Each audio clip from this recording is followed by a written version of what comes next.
Hey guys, it's me, LD. Today is March the 25th, and I'm coming to you with another Pro Dota 1 commentary.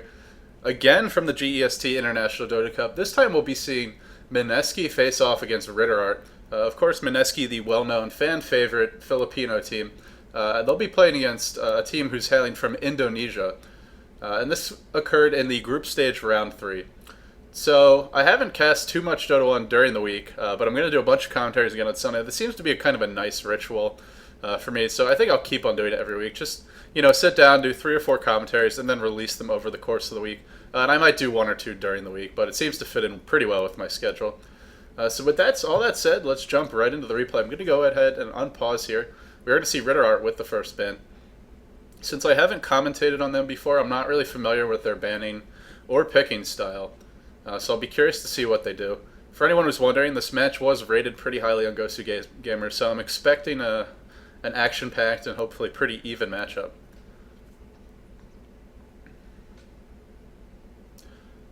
I guess while we're waiting for the bans here, I will let you guys know that I should be having a Dota 2 commentary come your way soon, and it will be of a pro match. I don't want to spoil it too much, but let me just say it's an absolutely epic match. I'm trying to find someone who can co-cast with me. I've been talking to a couple of my friends, and one of them might join me. It's just such a long game that it's going to be really hard for me to commentate by myself. If I can't find anyone, I might try it, but I might also die during the cast, as we finally see some bans coming out here. So the first ban is going to be a Cast Knight, replies the Invoker. Really no surprises here. This is 6.73, so I don't believe Invoker has seen his nerfs yet, as his EMP and Tornado will have the 25-second cooldown. And EMP will hit even when units are up in the air. Nonetheless, even if he were nerfed, even if he had eaten the 6.74 nerf, which is really not that much of a nerf, he's still a top pick and a top ban, so would not be surprised to see him continue to be banned in Dota 1. We're going to see a Shadow Demon and a Batrider come out. These bans are looking a little more typical. I feel like I'm watching a game of Chinese Dota instead of Southeast Asian. Of course, Shadow Demon, one of the strongest support heroes, as well as a great lane control, really good ganker. I'm planning on doing a Dota 2 first-person commentary. For anyone who hasn't watched it yet, I'm entitling the series Larry, or Get in That Ass Larry. It's a reference to Curb Your Enthusiasm. If you don't get it, you should go watch the show. But I believe my next episode will be on Shadow Demon, and it should be much more streamlined and shorter than the previous one, so keep an eye out for that. But yeah, of course, Shadow Demon, one of the best lane controllers, really good support, can solo very effectively if you want to go for a Shadow Poison build. And Slaughter and Earthshake are going to be the reply, so there's more what I would expect to see. RitterArt really focused on banning out these strong gankers, these strong chasers with the Chaos Knight and the Slaughter. So pretty smart bans by them. Of course, this does mean that Lycanthrope and Syllabear get through the banning stage. Mineski doesn't really seem to run either of those heroes too often, and I wonder if they'll just ignore the Syllabear. They're going to go for a Windrunner, maybe see something like a Queen of Pain next, maybe a Priestess of the Moon. I'm not sure what they're going to go for, but certainly one of those heroes wouldn't be a surprise. Now, in terms of how these two heroes match up, Windrunner is actually a pretty strong counter to the Lycanthrope. First of all, if she ever hits a Shackle shot on him, that's a really good disable. And because Lycan will often have his wolves nearby, there's a decent chance of being able to shackle him to a wolf. On top of that, even if Lycan is trying to attack her, she can always pop Windrun. And unless and until Lycan gets an MKB, there's nothing that he can actually do to damage her. So she's good at disabling him, she's good at surviving versus him, because he focuses on physical damage. And of course, she's got all her usual strengths, just being a really good lane controller, good pusher, good anti-pusher, decent damage dealer, and strong support hero overall. So I really like that pick. Ancient Apparition will be the follow-up. And normally, we haven't been seeing too much of Ancient Apparition, but whenever a team picks Lycanthrope, they're almost guaranteed to be going for a hardcore pushing lineup. And I think Ancient Apparition is a good choice, because it will help counter those pushes. The Ice Blast is very good at preventing teams from using a mechanism, killing off the creeps, and if Lycan normally goes for lifesteal, so if he ever normally Rushy of Vlad, so if he's ever in a team fight gets hit by the AA Ice Blast, he won't be able to lifesteal, which makes him significantly easier to bring down. Also important to note, RitterArt is playing on the Scourge, so they will have the Roshan advantage, and having Lycan means you are pretty much guaranteed to have the Roshan advantage. So having picked the Lycan, They are going to go ahead and pick up Queen of Pain and Lich. Now, the Lich pick, I really see it as just sort of trying to prevent Mineski from getting that hero. And the reason is that Frost Armor is a really good counter to melee DPS heroes, or melee right-click heroes, which Lycan is. It means the Wolves can't attack as quickly, it means the Lycan can't attack as quickly. So it's a really good way to help limit the amount of damage he can deal. Lich, obviously, a strong support hero, strong lane controller. And normally we haven't been seeing him pick too much in Dota 1, simply because, or in Dota 2 rather, simply because he's not too good at stopping pushes. Because he actually, by denying creeps, he makes it easier for the enemy to push. And while his ultimate does do a decent amount of, not technically AoE, but effectively AoE damage, it's not something you want to be wasting just to try and stop a push. Mineski's going to reply with the Naga Siren. We've seen this here a lot more recently in the Southeast Asian scene, and I love the pick, especially to counter the Lycanthrope. The standard build on Lycan is to get a Vlad, to get a Medallion, maybe pick up Power Treads, and then go straight for a BKB. And of course, Naga Siren is probably one of the best, if not the best, counters to a BKB carry. Heroes like Beastmaster, heroes like Enigma are pretty strong versus BKB carries as well. But Naga is also a good late game hero. Because her net will go through BKB, so she can use that to hold someone in place. And her sleep will also disable anyone who doesn't have a BKB, which allows you to focus that BKB carry in a 5v1 situation, or at least that's the ideal hope. So I like the Naga Siren pick, especially in this game. She's also pretty good versus the Queen of Pain, because if you net the Queen of Pain, she cannot blink out, which gives you time to set up something like a Cold Feet, like a Shackle Shot, and bring her down. So, while I'm not saying that RitterArt has gotten outpicked now, Mineski's done a good job of giving themselves a chance at beating these heroes. RitterArt's going to ban Furion. Interesting ban. I guess Mineski could have gone for it. They don't really have much in the way of push so far. I think they're more concerned about Furion as a ganker. Even though Furion is often thought of primarily as a pusher, he's also an extremely effective ganker because of his global presence with the teleport as well as the Wrath of Nature. And of course having Sprout as a decent disable. So I like that ban as well. And Mineski could certainly fit him into their lanes, as they have two heroes already who can solo pretty well, between the Ancient Apparition and the Windrunner. The bans continue to come out. Dragon Knight is banned up by RitterArt as well. We're going to see a Puck and a Vengeful Spirit as the replies. I think these are decent bans. The Puck in particular I really like, and the reason for that is Puck has some of the best synergy of any hero in the game with Lycanthrope. You might not think of it at first, but because Dreamcoil is so powerful at setting up Lycan, what Dreamcoil allows Lycan to do is run in and start right-clicking heroes. If they try to run out of the Dreamcoil, they get stunned. And if they don't, well, he's running at max move speed, and there's only a very small area you can move around in without getting stunned. So he's pretty much guaranteed to be right-clicking the ever-living crap out of you. So I think the Puck ban is really smart, even though, and also I guess it's worth noting, I think he's buffed in this version. No, actually, I'm sorry. I'm thinking of 6.74. This is 6.73C, so he doesn't have the phase shift buffed.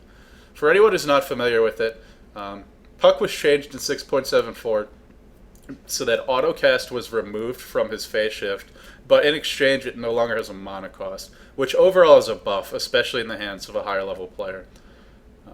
Autocast is nice for some single target projectiles, but you can always manually cast to block those too, pretty much. And it just makes Puck a much stronger laner because he can spam the phase shift with no mana cost whenever he's afraid of taking any harassment. So RitterArt's going to continue to pick into these very bursty style heroes. The Queen of Pain, obviously a great ganker. We saw how effective she could be in one of my recent commentaries. And she was actually paired with a Tiny in that game. I forget which team that was. I believe it was either MiTH-Trust or Mineski who ran her. Or they might have been on the losing end of that game. I'm not sure. But, of course, Tiny and Queen of Pain, very popular fan favorite picks in Southeast Asia. And for good reason. Their burst damage is simply unparalleled. Syllabear is still in the pool. I guess Mineski's not going to go that way. But I think he would be a decent choice versus RitterArt even now. I guess the main concern is they might not have the best team fight if they go that route. I mean, you're already up against the Sand King, you're up against the Queen of Pain, you're up against the Lich. That is a lot of team fight. Mineski has the Naga Siren illusions to deal with the Lich ultimate bounces, but aside from that, they're pretty vulnerable to it. And of course, Tiny's a decent team fighter as well. The one thing that the Syllabear gives you is that entangle ability as well as the pushing power. And entangle is really strong against heroes like Queen of Pain. If she ever gets entangled, she won't be able to blink away, and she can be burst down pretty easily. So I don't think they're going to go that route. They'll probably go with another ganking style, aggressive hero. We'll have to wait and see, but, you know, since the draft is pretty much done, let's just sort of think about how these heroes fit together and how they synergize. RitterArt's probably going to have... I'm trying to think how they're going to lane it. I think they're going to have to put the Tiny mid, and then we'll probably see maybe a Lycan in the jungle and a Lich Sand King dual lane in the long lane. And in that lane, Lich would pretty much just be denying creeps. Probably Queen of Pain solo top. And, like I said, Lycan in the jungle. I mean, there's a couple ways they could do it. My concern for them is they have 3 heroes with no lane control, especially early on. Those 3 heroes being the Lycan, the Tiny, and the Sand King. So RitterArt is going to have a difficult time laning this. If you put Lycan into the jungle, he is on the dire side, so you can't place a magic bush ward. For anyone who doesn't know, I will show you here. There's a ward in Dota 1 that you can place right here on top of this bush. That's why it's called the magic bush, which will actually block 2 creep camps. So by placing that ward as well as, say, a ward in here or a ward in the easy camp down here, you could actually block 3 camps in a single jungle. And so that makes Lycan a little bit easier to counter if he's jungling on the Sentinel side. He could. That being said, a couple of well-placed wards in the keep on using Dota 2 terms, in the Scourge jungle are still very effective versus him. Templar Assassin will be the final pick. Let me introduce the players, then I'll talk a little bit about that. We're going to see Vaughn's handling that Lycan, Susie on the Queen of Pain, Amazing going to be soloing mid on that Tiny, Sand King or June going to be heading down bottom, and Phoenix on the Lich going to be supporting the Sand King. So, hey, I actually got the lanes right for them for once. Of course, Mineski's lane's a little bit easier to predict. They want to pair the AA with the Naga. So we're going to see OWA on that AA heading bottom. Actually, they're not going to. Very interesting. I just assumed they would, but clearly I was wrong. J on the Windrunner. RR going to be going solo mid as that Templar Assassin. And Jules, are we going to see a double melee top? I don't know how I feel about this. Looks like A is going to be changing directions. Yeah, he's going to be heading top. They really need that ranged hero here. It's going to be Jules on the Naga Siren, as well as WTZ on the Ogre Magi, in a tri-lane in this top lane. This is a great tri-lane. This is one of the few lanes, well, not one of the few, but it's definitely one of the ways to lock down a Queen of Pain, is to just have that triple disable combination between the net, between the Fire Blast, as well as the Cold Feet. That's enough to actually kill the Queen of Pain off from full health. So I think that lane will work out well for them. We will see Lycan sitting at the base to start the game. They're going to be summoning a set of wolves before heading off into the jungle. Very smart thing to do. I'll probably release a Lycan jungling guide at some point, but similar to Furion, you want to make your summons from the fountain and then go out into the jungle. That way you have a full mana pool, and it makes your jungling a little more sustainable. Looks like the Sentinel are going to be putting down only a single camp ward, as well as a Hell Ward to, I guess, protect the Templar Assassin from ganks coming her way. Queen of Pain playing very defensively. She's really not going to get much done.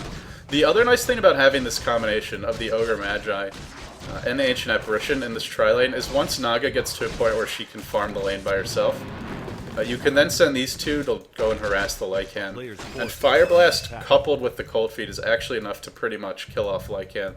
Or not to kill him off, but to get, you're guaranteed for the Cold Feet to proc, which means that you will do a lot of damage to him and he will be stunned for a long time. In the bottom lane, we will see Windrunner laning against a Sand King and a Lich. I think Windrunner will have a pretty good time here. Because she has that Windrun ability, Lich and Sand King most likely will not be able to kill her. As we do see a lot of aggression top, I don't think this is a wise choice. They are going to go ahead and back off, so smart play, just a little bit of harassment. In the middle lane, I gotta say, I expect to see Templar Assassin do extremely well. Tiny relies entirely on burst damage. And while Avalanche does do a couple separate damage ticks, Refract will block the majority of his new combo. For anyone who's not familiar with Templar Assassin, she has an ability called Refract. As she levels it up, she gets more instances of Refract. Each instance gives her... She has offensive instances and defensive instances. As we see a little action bottom, just some harassment going on, Jay, nothing more.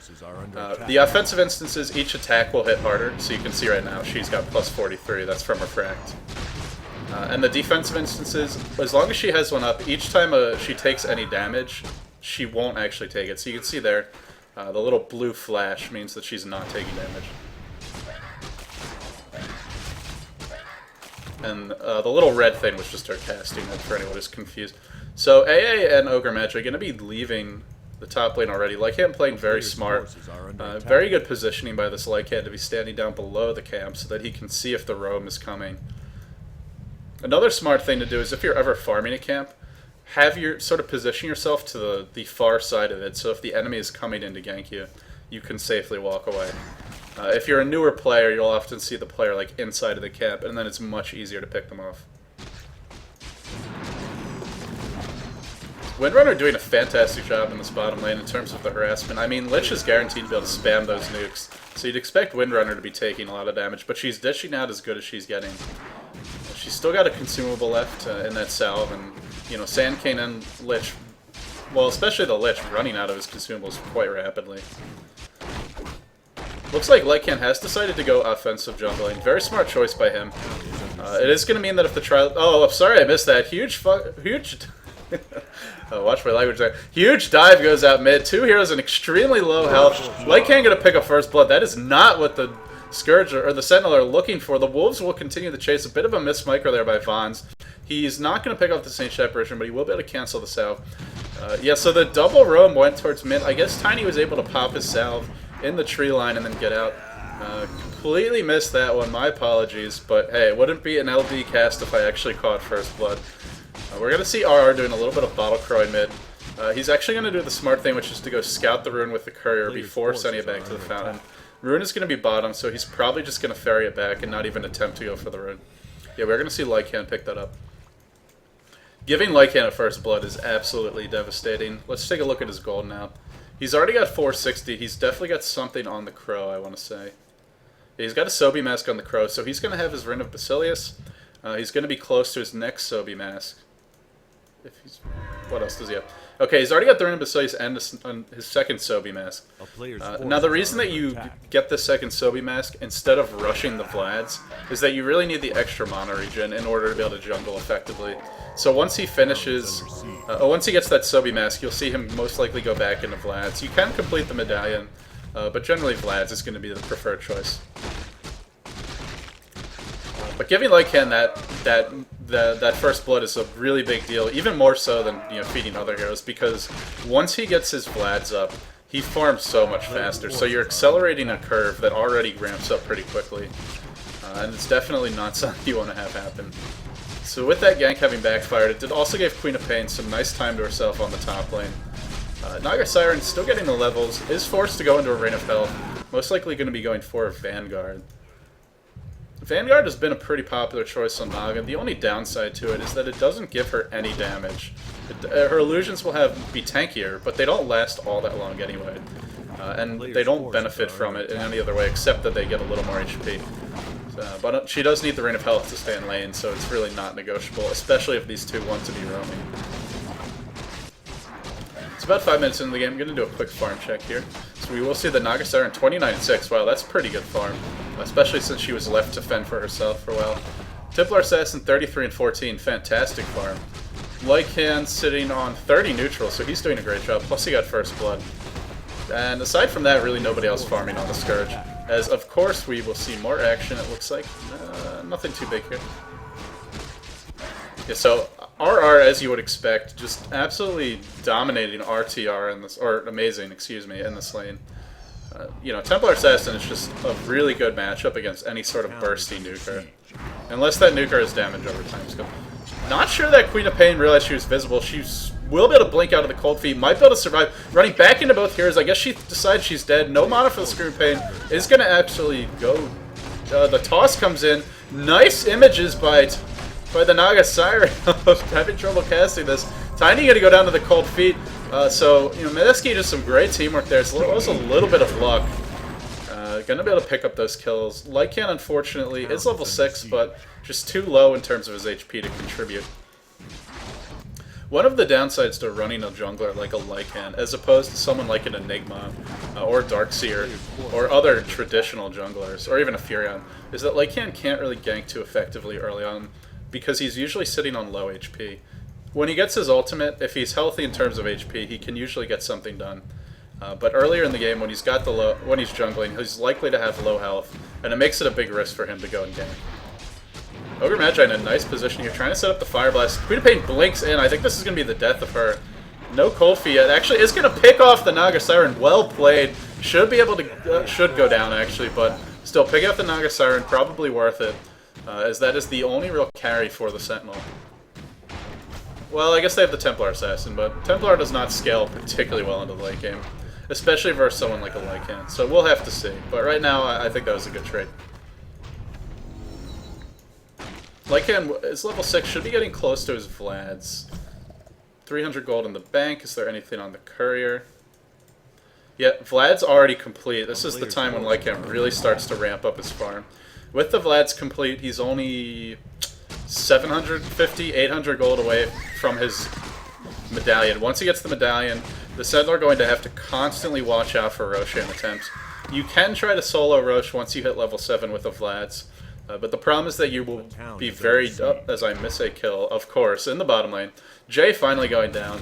But Jay with 32 creeps... Oh, actually, he died another time. Sorry I missed that one. He's 0-2 already. The 32 creeps not having the best time, but it is to be expected. It's a pretty tough lane. So not entirely surprised to see that. Tiny is the real sort of problem, I wouldn't want to say, for RitterArt right now. He went top and he died in that gank attempt. And he still doesn't even have boots. He is going to TP top as there is action there. Queen of Pain getting dove again. Templar Assassin with a haste rune.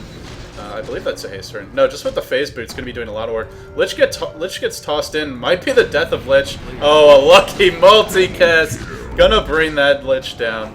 And Tiny should be the next in line. Tiny with no boots. Pretty much just a walking stun, and that's it. Really not able to do anything. Triple kill coming out for RR. Fantastic movement.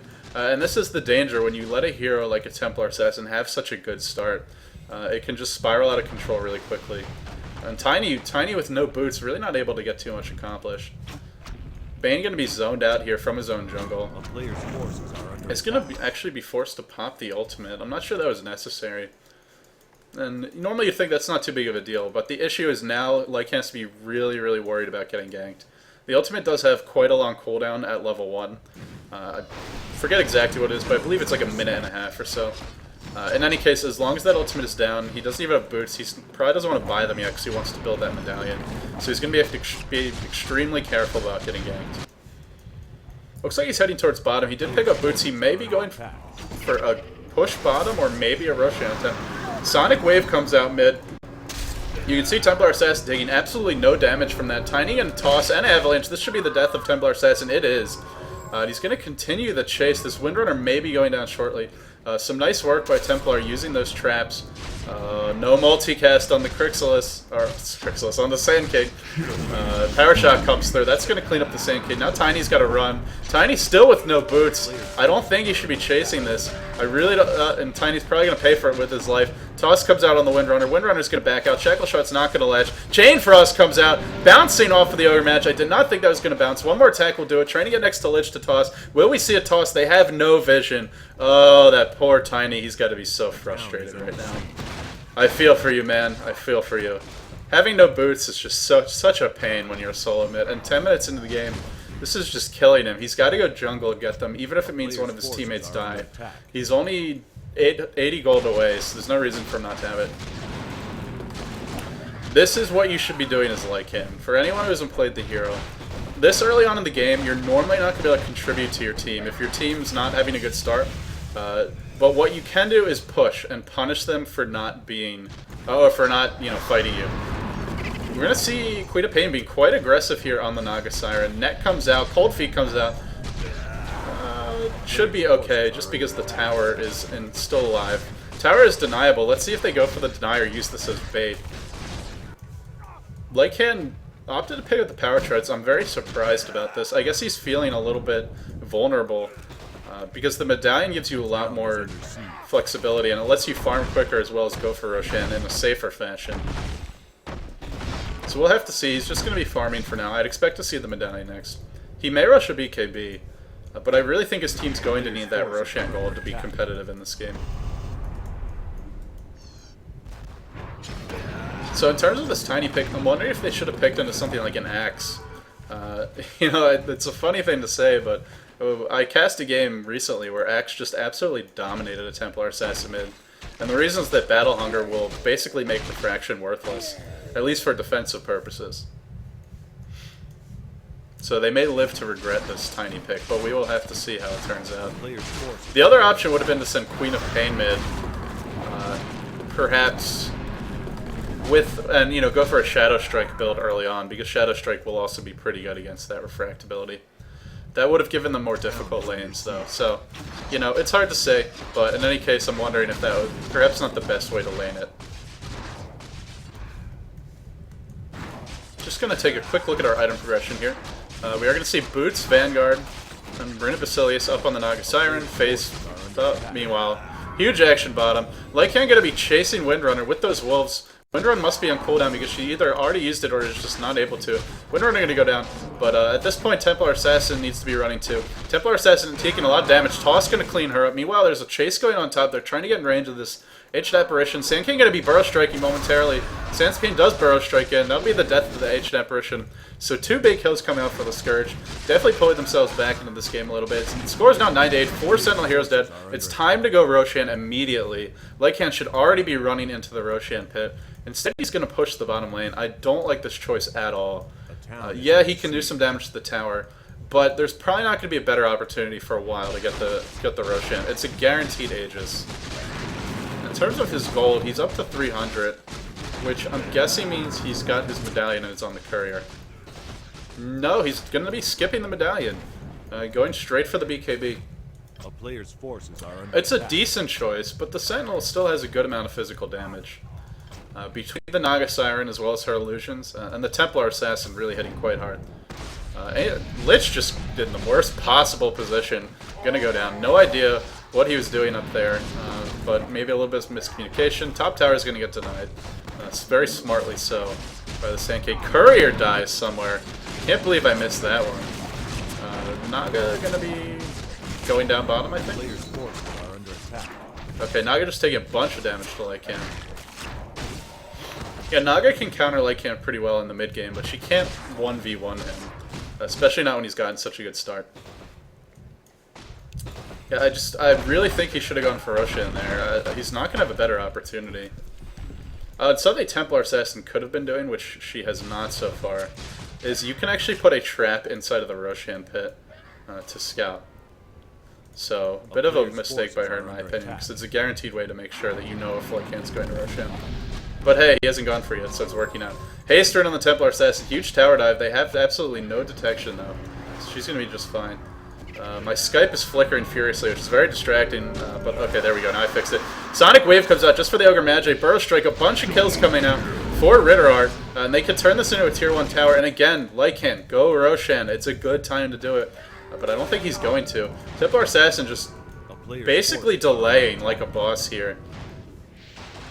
Not sure if I mentioned, but she does have the Blink Dagger. Naga Siren being absolutely owned right now by this Lycan. You can't watch 2 places at once, but I'm just going to focus on this Naga. If she does use her ultimate, that will allow her to get away, as Lycan does not have his BKB yet. And Templar, yeah, with the Blink Dagger up, going to be a major threat to all of these Scourge heroes, really, except for the Lycan. Blink Dagger makes her probably the best chaser in the game.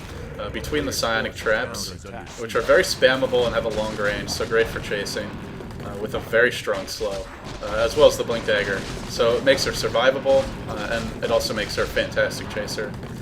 I like the choice quite a bit.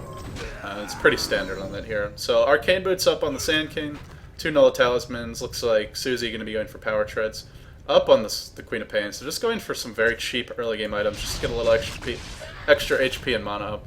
Urn up on the Ogre Magi, and it looks like Windrunner going for a 4-staff. So really, I want to say the items are pretty even, but the X factor here is going to be that Lycanthrope, as he usually is when teams pick him.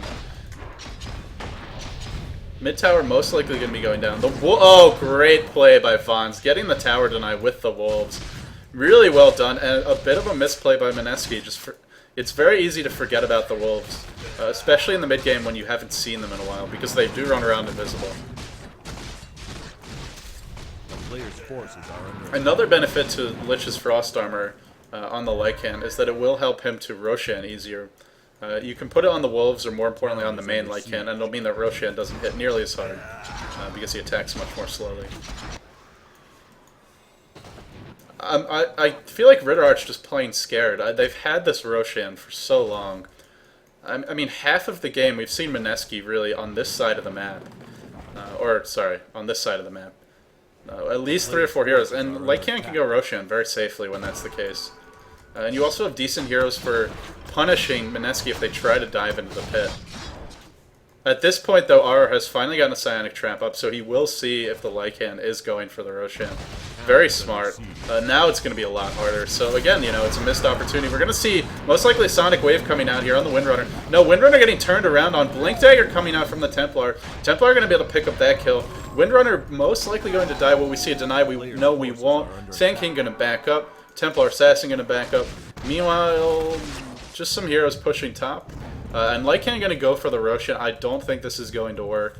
Templar can come in here and punish him if she sees it. Let's see how quickly they can react. They also have the Ancient Apparition, who, among other things, you know, and I didn't mention this before, another reason why he's a good counter to Lycan is because that ultimate will, you know, allow you to scout the Roshan pit effectively and from a safe distance. So Lycan goes in. I guess the Ancient Apparition ultimate is on cooldown. Templar Assassin sort of dancing around the pit, wants to go in. AA ult flies, but it's not going to be enough by itself. They're going to need some sort of other follow-up. Templar might be able to pick off the Lich, though. Lich is in a lot of trouble. Lich probably going to go down here, actually. No, great Avalanche Toss combination. And now Templar's the one in danger. Do they have any detection is the question. Great play, great teamwork from coming out from the Tiny and the Lich, and even the Lycan there to pick up that kill. But still, they can't rush it now. They're going to be forced to back off because Naga is pushing top extremely hard. Those have their inner Basilius, so we'll be giving those creeps some extra armor. I'm going to grab some water real quick, as I see someone probably about to die mid. Oh, excuse me. Not a good time for water to go down the wrong pipe. Windrunner extremely low in terms of HP. Does pop the magic wand. Should be okay. Chase continues on to Ancient Apparition. These wolves are tanking the tower as well as scouting, but now they're actually blocking the Tiny, being kind of counterproductive. Jay did end up going down there, so Windrunner was not able to survive. But meanwhile, Lycan forced to back to defend the base. Getting close to that BKB. Once he does, these fights will go a lot differently. Tiny with the Avalanche. Some great play coming out from RitterArt here. I'm actually surprised they're even holding their own in these fights, especially without the Lycan, who is their most farmed hero. Queen of Pain doing a lot of work. Going to pick up the Ancient Apparition. Killing spree for the Queen of Pain. This may be an opportunity to rush, or maybe the death of a bunch of heroes, as Templar Assassin showing what happens when you don't focus her, which is everyone who's squishy will die almost instantly. Oh, jeez. That was quite a fight. So all told, it looks like 3 deaths for the Sentinel, 2 deaths for the Scourge. I have to say the Scourge is looking pretty good at this point. I'm really impressed by RitterArt's play. And most importantly, Sand King has picked up his Blink Dagger. So now they have some initiation of their own to help deal with this Templar Assassin with. Do they have any detection yet? Yeah, finally Dust picked up on the Sand King. A player's forces are under They will at least be able to see her if she goes invisible. But now she's got a haste from bottled, so good luck killing her. Between Refract, Blink Dagger, Phase Boots, Haster, and a Meld, it's going to be a bitch and a half to bring her down. Lycan doing a good job of scouting with his wolves. This is something you often do not see newer players do, and it's, you know, I want to say one of the things that separates a good Lycan player from a top one is being able to micro those summons effectively, not only in terms of, you know, jungling better by preventing them from dying, but also just to scout. So he's doing a good job of that. I'm really, really, really surprised they haven't even attempted Roshan since that opportunity. Like, they got 3 kills. To me, that's... They were up... They were up 3 heroes to 2. And granted, Templar was around here, but I feel like that's a good time to smoke and head in towards Roshan. Right as you see the enemy heroes running away. And they probably will be caught off guard by it. But in any case, Lycan not getting an opportunity to Roshan going to be a problem here. Burrow Strike, Avalanche, no toss yet. No toss! Oh, this Windrunner is going to live. She's got a Force Staff too. Windrunner is long gone. They might actually turn this around. Tiny needs to be very careful. That's a huge loss for the Scourge, as the Epicenter was wasted and did not even get 1 kill on a lone Windrunner. Looks like the team's going to be doing a little bit of tower trading here. As 4 heroes grouped up for the Sentinel in the bottom lane, going to be pushing this bottom tower. Meanwhile, 3 heroes in the mid lane for the Scourge, going to be doing the same. And we're going to see Templar Assassin farming up by herself on the top lane. So doing the sort of 4-4-1 strat here. Town is under siege. Because the Sentinel was able to get these 2 towers, it's really easy for any other heroes to farm up top without worrying about getting ganked. But of course, Lycan doing what he does best with the BKB up. Will they go for the high ground here? They're going to at least force some TPs back. Wolf's already doing a crap load of damage to the tower. Really tearing into it. Lycan pops the ultimate. No BKB just yet. Doesn't pop the BKB. Is he going to get chain stun? He's going to use it defensively. That was a huge waste. Should have popped it immediately just to guarantee a kill on the Ancient Apparition. Now he's going to TP out and go bottom. And I think this might be a chance to go into Roshan. Sentinel already streaming that way, so clearly suspecting that he might be headed there. We're going to see 3 heroes getting into position. Naga Siren, doing a very common build, is going for this Radiance. It's going to allow her to push harder. It means that her illusions can be used to farm multiple lanes. You can farm the jungle with 1 illusion, or farm, you know, a couple of camps with your illusions, have the hero pushing 1 lane. So really a lot of utility. You can also use them to scout, harass the enemy when they're Roshanning. Looks like OWA did get caught out in the Roshan pit. I've frankly no idea what he was doing over here. I mean, you already have a trap to see Roshan. You don't really need to put a ward down. You also have your ultimate if you want to scout, so just bad positioning by OWA. Either his fault or someone on the team's, but he had no business being there. And that might be a free Roshan. Without the A ultimate, Lycan will be very healthy with his HP the entire time, so they're probably not going to be able to bring him down. 4 heroes get smoked. Bloodlust comes out on the Templar. She's going to be hitting like an absolute truck. Now, this is one of the nice things about Templar Assassin as a carry, is she doesn't really need any items to do a crap load of damage. Naga going to run directly into Sand King, as well as Tiny. Nice ultimate by the Naga. Gonna be, looks like, gonna be, oh great, Scream of Pain hitting 2 heroes. Lich ultimate bounce, pretty much countered. Bouncing to Roshan, Tiny comes in with a nice toss. It's going to be able to pick off that Naga. And that should be the end of this fight, unless Lycan elects to chase, but they should just go for Roshan. Looks like they're going to do the wise thing and get the Roshan. Water. I need more water. Oh, man. I'll explain why I'm so parched later. Tiny with a nice avalanche toss, or is it? Kind of messing it up in the end, actually. Epicenter coming out, but really not doing anything. These Epicenters have been very lackluster. Lich going to go down. Looks like there's going to be a couple other heroes dying. Let's see. I can't really follow all the fights at once. I'm just going to watch this guy. And it looks like June's going to be cold-feeted up. Might be in some trouble. Templar Assassin blinking onto him. Should be able to get away, though. Getting dangerously low. He's got the ultimate on him, I think. Queen of Pain doing all sorts of work here. Nice Queen of Pain, gonna pick her off, but it looks like she might pay with her life. Templar Assassin really hitting like a truck. Diving extremely aggressively. Burrow Strike coming out, gonna be picking off that Templar. That was a really aggressive overextension there. And Templar's not the primary carry on this team. It's definitely the Naga because she's going for Radiance. Been farming all game. But nonetheless, you gotta play smarter than that. That was just a feed. There's no reason to be diving that far. And it means that Lycan gets Roshan without really any opposition, so definitely a blunder there. But we'll have to see, can the Naga outcarry the Lycan late game? I think Naga is one of the few heroes that has the right toolset to do it. As she can push really hard with her illusions as well as the Radiance, which she should have completed momentarily, I believe. Yep, looks like she's got a flying out to her right now. And of course, because, like I mentioned before, Song of the Siren, as well as her net, are very good ways to deal with the Lycan when he's in BKB form. With all that being said, looks like we have a bunch of Scourge here. It's going to find the Naga. This would be a really unfortunate time for Naga to die. She is going to die. Tiny, even with no item, still hits like a truck. Nice avalanche toss by him. Lycan, at the same time, applying pressure to this bottom lane. Just being such a pain to deal with, and it looks like he is going to be forced back here. I haven't had a chance to look at the warding too much this game. Scourge really, I mean, I guess they basically have a bunch of lane wards up, as well as this one root ward, so pretty defensive wards overall. Sentinel really have none from the looks of it. These are all Scourge wards, I think. Yeah, they're just relying on the traps for vision, which I mean, to me, the traps are nice, but they only see a very small area around them. So I wouldn't necessarily say that that's the best decision. And Lycan gonna go for a basher. Will he turn this into an Abyssal Blade? Is the question. I think he might. I don't like the basher pickup too much here. You're already gonna be having trouble right-clicking the Windrunner because she's got Windrun. The Templar Assassin's going to be blocking a lot of your auto attacks and not taking any damage from it. As I see a huge fight top, so just hold that thought just for a second. Looks like that might be the end of it. Templar continuing to chase. Looks like she'll be going for a Desolator or maybe a BKB. Lycan going to be pushing bottom. Not sure he should be doing this. The Naga is really hitting him hard right now. He's going to have to back off or pop BKB and ultimate. Will he use the BKB is the question. Not electing to use the BKB. Wonder if Naga ultimate's on cooldown. It is not.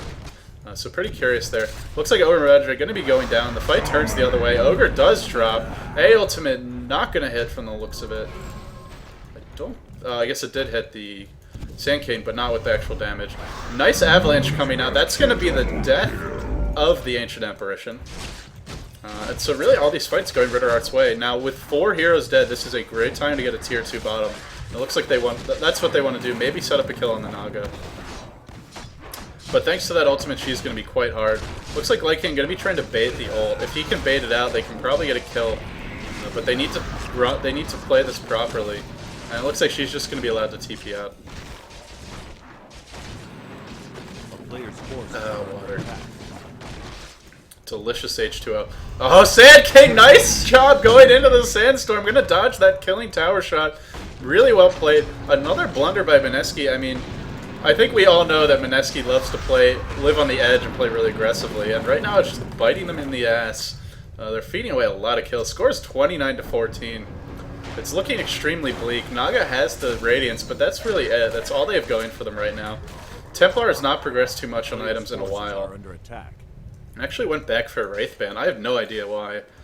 Purchasing a Wraith Band this late in the game is just a bizarre decision. If you want damage, save up for your Desolator. If you want HP, why are you getting a Wraith Band, which mostly is giving you agility? So to me, that's just a waste of gold. Not the biggest deal in the world, but hey, if it delays her Desolator by a minute or two, that might be the difference between a 1 and the last team fight. Tiny wants to set something up on the Templar. Will he get any support? Looks like Sand King with the Blink Dagger. You're going to be heading that way, going for the BKB. Tiny making it pretty obvious that he's here, blocking the crap out of this Templar. Gonna almost miss the Avalanche. No toss, no Burrow Strike. They're just gonna give that kill away. I have no idea why they backed off. Maybe they were afraid of some of these missing heroes, but I really think they could have secured it. Meanwhile, Naga Siren pushing the bottom lane. So, at this point it looks like the game is pretty much evolving into Lycan and Naga trying their best to push along, and then the rest of the heroes just frantically ganking everywhere. Oh, anyway, I wanted to talk a little bit more about the Basher. I just don't think it's a great choice. I mean, you're up against a Naga who will have 4 illusions, so it's going to be hard to target the right one. You're up against a net, which goes through your BKB, so you won't even be able to right-click for a decent chunk of the fight. You're also up against... what else was I going to say? You're up against a Templar Assassin who won't be taking damage from a lot of your auto attacks. So I just don't think this is the correct decision. You could have gone for something like a Necronomicon. You could have gone for raw damage like an MKB. And an MKB would also allow you to hit the Windrunner when she's Windrunning. Another hero who's hard to kill for the Lycan. So a lot of other options. I don't think it's the correct choice. We'll see if it comes back to haunt him or not. But right now it's not looking too good. I think I've talked a little bit about Ogre Magi in the one other game I cast of him, but I just want to mention again, he's one of the best late game supports because of his Bloodlust ability. Bloodlust allows you to buff your carries, so even a hero that wouldn't be that strong generally in the late game becomes an absolute beast with a huge boost to their auto attack rate as well as their move speed. Both very important things to have on the carry. And it allows them to go straight for things like damage items, like initiation items, rather than having to spend gold on, something that gives you attack speed or move speed. So it looks like going to be a bit of a base trade going on here. I think Sentinel's going to take this tier 2 and then immediately TP back. That should be what they do. It looks like everyone's TPing back except for Ancient Apparition.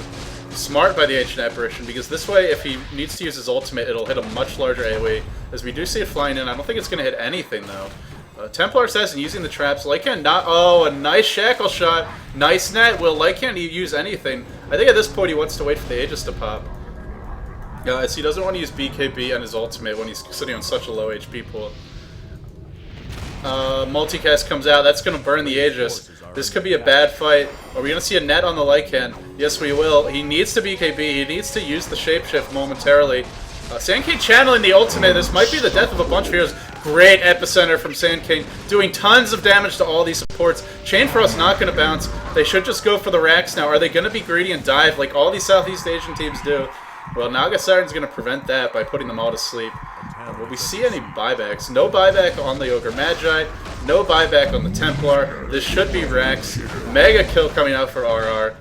And they're going to continue to push the middle racks. Yeah, they're going to get the mid racks. Oh, Glyph is popped. Nice timing. Waiting until the last possible second. One Rax goes down. This should be the cue to back. Looks like they will be able to get away. No, Tiny wants to go back in. They're going to get the Naga. Really well done. Great burst damage. Great initiation coming out from RitterArt. And Tiny finally picking up that Blink Dagger. Such a huge deal. They're really pushing for this ranged Rax. I don't even think it's that big of a deal, but they are going to get it. And meanwhile, Susie getting another kill. I have no idea what just happened there, but someone died. Oh, I think Ancient Apparition was trying to come back from the bottom lane and ended up running into Susie. Alright, so let's check items. Necronomicon 1 up on the Windrunner, so going for a little more push. Necronomicon, as I've mentioned before, always a good choice against these AoE lineups, just because they're very likely to actually kill the Necronomicon Warrior, which means that it'll eat a bunch of pure damage, anywhere from 400 to 600 pure damage depending on the level. Ogre Magi, really no item progression. Looks like he's been on hardcore support duty. Same with AA, just got the Arcane Boots. Looks like Templar Assassin getting close to the Desolator. But Desolator really not that great of a late game damage item, especially against these heroes as they start to get more armor. Lich sitting on 7 armor, going to be having that Frost armor as well, which will give a bunch more armor to his allies. I think up to 9. Yeah, plus 9 armor. So, you know, Desolator's not even going to go all the way through that. Then you're looking at a Sand King who's got 9 before the plus 9. A Lycan who's sitting on 11. And of course, the Vlads gives everyone plus 5, so keep that in mind. And then a Tiny who's got 9. So at this point, a Desolator just not going to do too much. It does combo nicely with Meld. But we're getting to the point in the game where Templar's got to be very worried about going in close against these heroes. They have, you know, in a big team fight, while Meld will block, or while Refraction will block some of their damage, it's not going to block all of it. Scourge going to be, it looks like, going for a second set of racks. I really think they're better off waiting for the next Roshan before attempting to force the issue. But it looks like they are going to force it now. Naga blowing her illusions just to try and damage up this creep wave and slow it down. Oh, a great shackle shot. Looks like Queen of Pain's going to go down. That is a huge loss. I think this is time for the Scourge to back. Epicenter does go off, but it's really not going to accomplish too much. This is an absolutely horrible fight for the Scourge. Another 2-hero shackle shot. Or maybe that's to a creep. But anyway, a bunch of heroes going down. Scourge continuing to get routed. They really need to run. Get the hell out of there. Get out of there. Stop trying to defend your teammates. You're all just feeding. And it looks like Sand King going to die as well. So, Sand King going to burst strike out. He does pop the BKB defensively. Is able to blink away. Queen of Pain back into the fight. A huge Sonic Wave. Going to pick up 2 kills. But now may pay for it. Blink Dagger from the Templar. Are we going to see some sick jukes? Are we going to see some sick jukes? No, we're just going to see it blink away. Looks like they're still chasing a 4-step onto the low ground. Will we see a shackle shot? No, come on. This guy's got to be safe now, right? There's no way they could possibly catch him. Instead, they're going to go right into Roshan. Looks like Jay going to be tanking it up.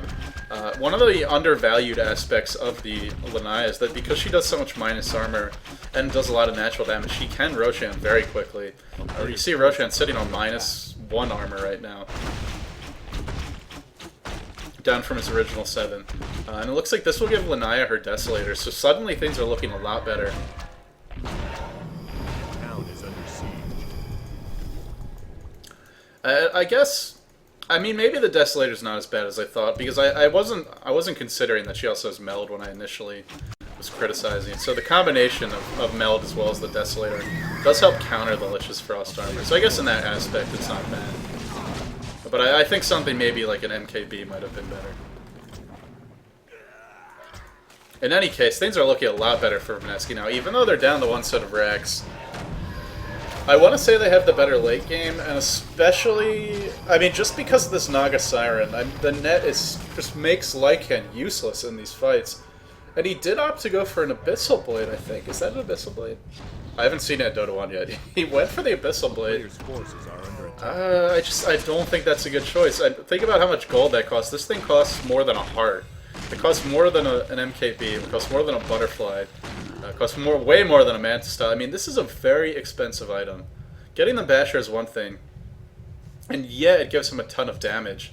But that damage does him no good if he's not able to apply it. If he went for a Necronomicon 3, even if you net the Lycan, his summons as well as his wolves are still hitting quite hard. And of course, if anyone from the Sentinel actually accidentally blows them up, they will eat some pure damage from the Necronomicon warrior. So, this item, not in my opinion, not a good choice at all, and we'll have to see how it works out.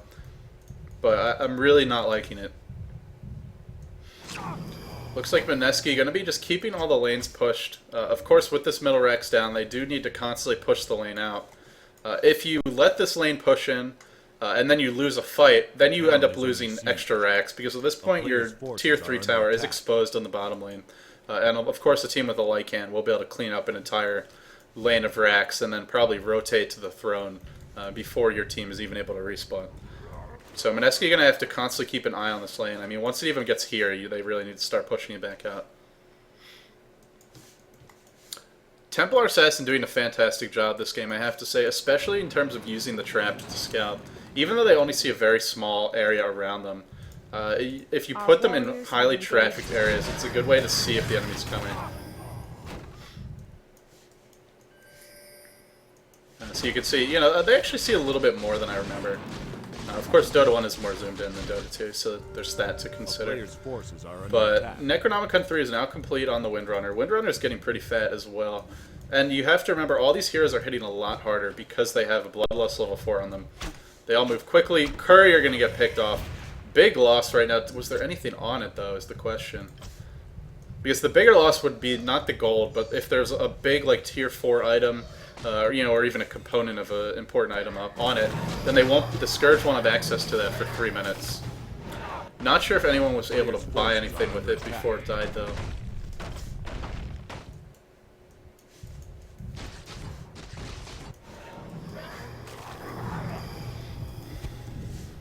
The other benefit to Desolator, and,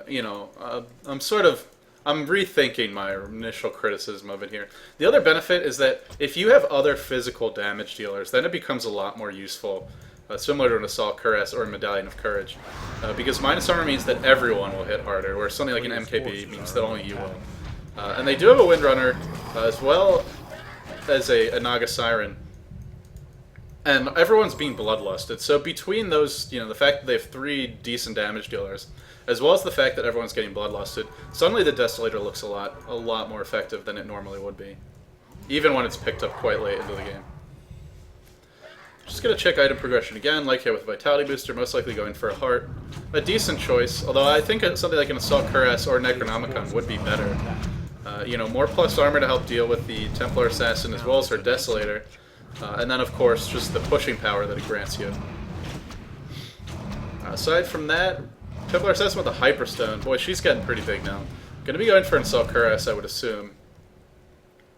Yeah, pretty much has to be an Assault Cuirass, as Mjolnir does not play nice with it. In Dota 2, actually, orbs are a little bit easier to stack.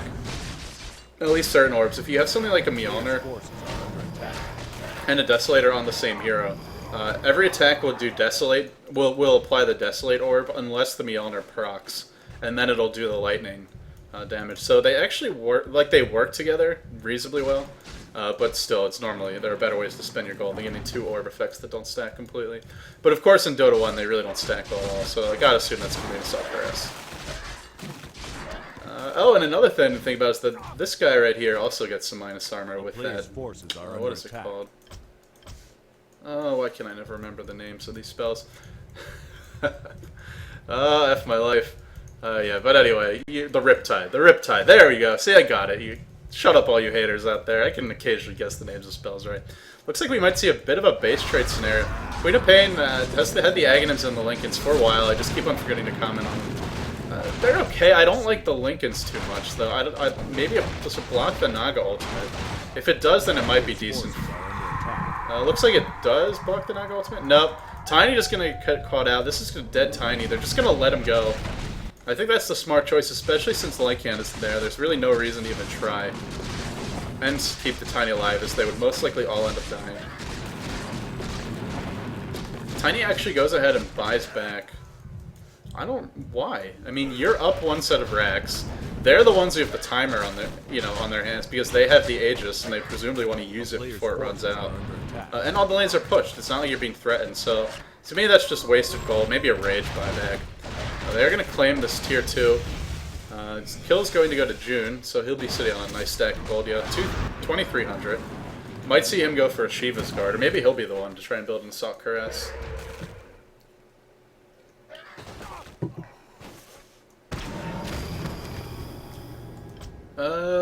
Creep stats. I guess I'll take a quick look at those. We have Queen of Pain with 200, Tiny with 94, 225 on Jewels. And of course the Lycan with 133 and 107 neutral. So Lycan probably the high farmer. That's why he's got this item, which is the most expensive item in the game. Except for a Divine Rapier, I believe. I think a Rapier is slightly more expensive. Actually, no, it's more expensive than a Rapier, I think. And, honestly, Lycan should have gone for a Rapier. He should have gotten the Aegis and then gone for a Rapier instead of this abysmal blade. To use Luminous's terminology there. But yeah, seriously, I agree with Luminous. This is not a good pickup. Especially not in this game. And, hey, you're here like Lycan who can pretty much guarantee himself an Aegis. As 5 smoke appears for the Sentinel. Lycan AFK, and this is a really bad time. He's going to pop the phase shift. No net able to be applied. The sleep, oh my god, the AoE on that sleep is just ridiculous. This Lycan is dead. He does pop the BKB. The Abysmal Blade goes out and slows down Naga just for a second, but he's going to get burst down anyway. That 5-second BKB charge not being nearly enough. Tiny going to go down. The Centaur comes out. Big stomp from that neutral creep. Lich going to go down momentarily here. Templar Assassin still very healthy. Going to be picking everyone off. Net goes out on Queen of Pain. Queen of Pain will be the next to follow. Too much minus armor. She's not going to get away with that TP. Sand King can go down. That Necronomicon level 3 scouting him out. Will he get away? A nice Burrow Strike. Nope, he's going to go down to the Radiance damage. And this should be a push, I think, coming out from the Sentinel. They should be able to at least get this tier 2. Because their base is being pressured nonetheless in the middle lane. They have 40 seconds, so we'll have to see if they're able to make anything out of this, but I'm pretty sure they will.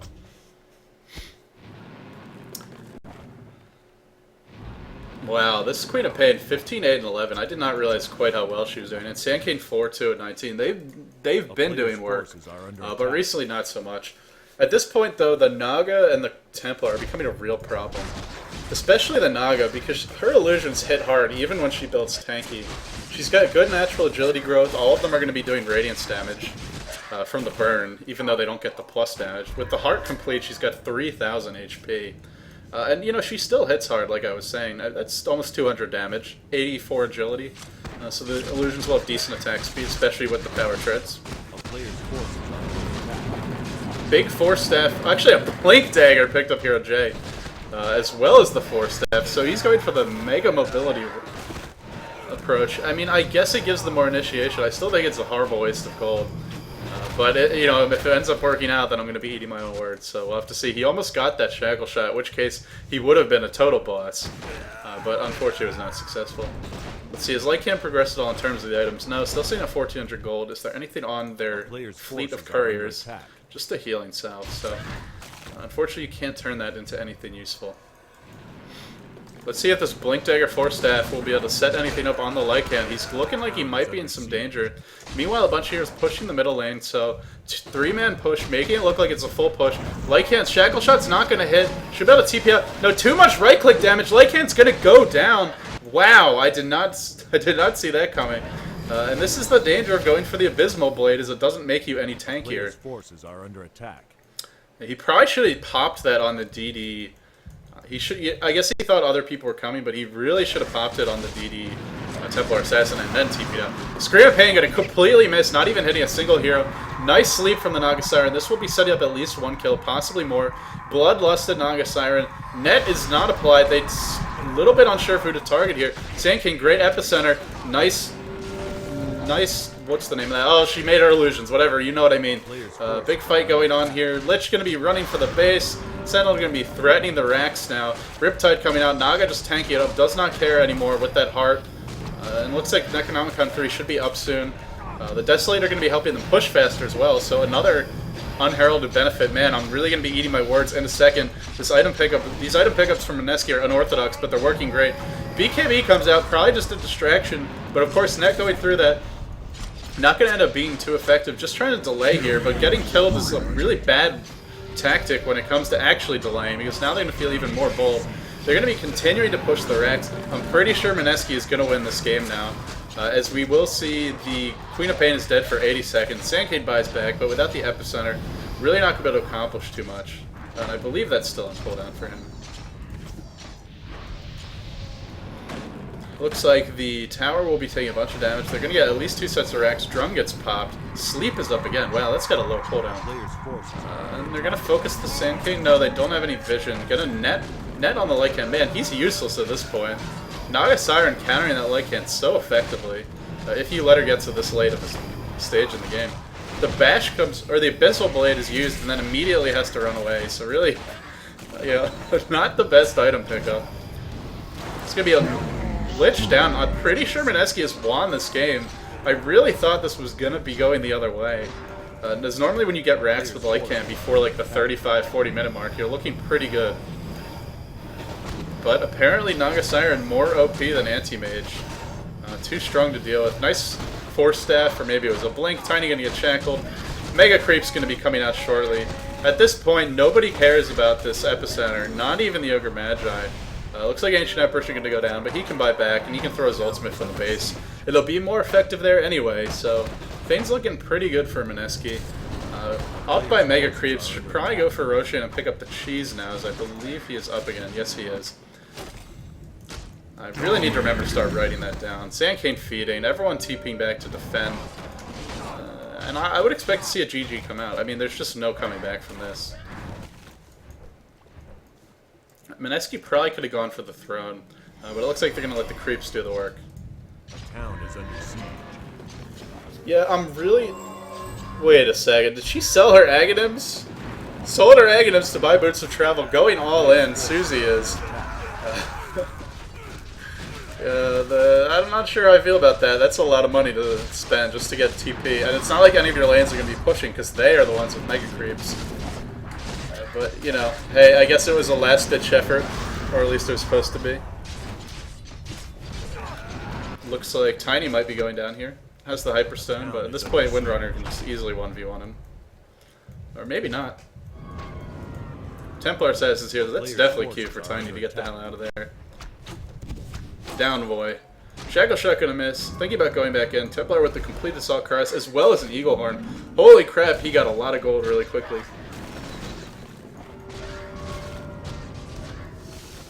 See those projectiles, one of them missed. Oh, the minus armor.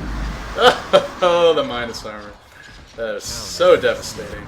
Yeah, now this mass minus armor thing is looking significantly better, especially since the Scourge didn't get an Assault Cuirass. I mean, they had a Lycanthrope who's normally, and a Tiny, who are normally great carriers for it, but they didn't opt to go for it. See, Naga Siren probably has some big items too now. They said he had a Diffusal Blade and a Plate Mail. Man, they got like each like 7,000 gold from that push. Throne is being threatened here. Whether they like it or not, this game will be ending shortly. Aegis is picked up. It's time for Mineski to go win the game. The GG is coming out from Phoenix. They will be going to the next game, as this was not a best out of 2, but a 2-game series because it was a group stage. Alright, so I'm going to pause the replay here, just so we can get some final stats. I finally remembered to do a few things right in Dota 1. Okay guys, so overall let's just take a look at the farm, I guess, and sort of see how the game went. We have feeding Naga 263 creeps and 27 neutrals, but 5 and 7. Windrunner pretty good farm, 197 creeps, 7 and 10. Really, everyone on Mineski kind of fed this entire game, except for the Lanaya, but they just ended up playing better in the late game. And, a little bit more coordinated. And looks like, yeah, Templar would have had her Butterfly anyway, so pretty good farm for them. We have the 4 null Talismans, Queen of Pain. Pretty strong build. Looks like everyone of the Scourge tried to get Boots of Travel, but they just never even had a chance to use them. What they could have done, and maybe we're thinking about doing, sending the Lycanthrope Wolves into backdoor. Oh well, in any case, it's not going to work out for them. RitterArt does go down to Mineski, so the Filipino fans out there will be pretty pleased. Again, I was LD. If you enjoyed this cast, please subscribe. If you have any feedback or any comments, feel free to leave them in the comments. Thanks for watching, guys. I'll be coming at you with Game 2 shortly. So GG, and look forward to that.